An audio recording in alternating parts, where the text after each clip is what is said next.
अर्जुन, युधिष्ठिर, ये सब। तो मतलब पुरु का वंश सीधा महाभारत तक पहुंचता है। ये तो कमाल की बात है। हाँ जी। अच्छा, अब ययाति के जो दूसरे पुत्र थे, उनके वंशों का क्या हुआ? संक्षेप में अगर देखें तो देखिए, तुर्वसु का वंश तो कहते हैं कि आगे नहीं चला, वो पौरव वंश में ही मिल गया। ध्रुयु के वंश में एक प्रमुख राजा हुए गांधार। गांधार, जिनके नाम पर गांधार प्रदेश। हाँ, वही गांधार प्रदेश।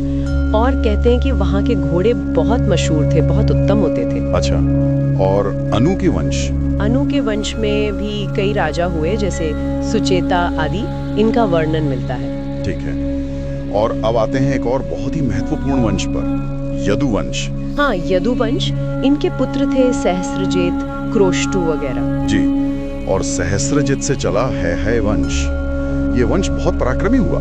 इसी है वंश में आगे चलकर कृतवीर्य के पुत्र हुए कार्तवीर्य अर्जुन। इनका एक और नाम सहस्रार्जुन भी है ना? इनके बारे में तो बड़ी अद्भुत बातें हैं। हाँ बिल्कुल। सहस्रार्जुन कहा जाता है कि उन्होंने दत्तात्रेय जी की घोर तपस्या की थी और उनसे असाधारण वरदान पाए थे। कैसे वरदान? जैसे कि युद्ध के समय उनकी 1000 भुजाएं प्रकट हो जाती थी और उन्हें 7 द्वीपों पर, मतलब लगभग पूरी ज्ञात पृथ्वी पर शासन करने का वरदान मिला था। 1000 भुजाएं, ये तो कल्पना करना भी मुश्किल है। और भी शक्तियां थी उनमें, कुछ यौगिक शक्तियों का भी जिक्र आता है। हाँ, वो योग बल से कहीं भी आ जा सकते थे, मेघ बनकर वर्षा करा सकते थे। इतना ही नहीं, उन्होंने अपनी शक्ति से नर्मदा नदी के प्रवाह को रोक दिया था एक बार, और समुद्र को भी शांत कर दिया था। अरे बाप रे! और वो रावण वाली बात, क्या उन्होंने रावण को भी बंदी बना लिया था? हाँ, ये कथा भी आती है कि उन्होंने लंका के राजा रावण को खेल खेल में बंदी बना लिया था। बाद में पुलस्त्य ऋषि के कहने पर छोड़ा।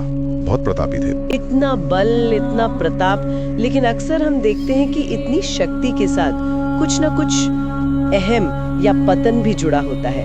इनका अंत कैसे हुआ? कथा के अनुसार एक बार उन्होंने अग्निदेव को भिक्षा मांगी।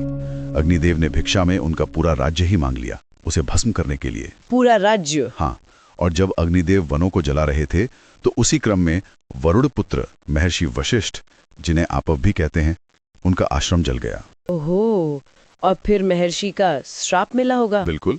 क्रोधित महर्षि ने श्राप दिया कि भगवान परशुराम उनकी वो 1000 भुजाएं काट देंगे और उनका वध करेंगे। और अंततः वैसा ही हुआ।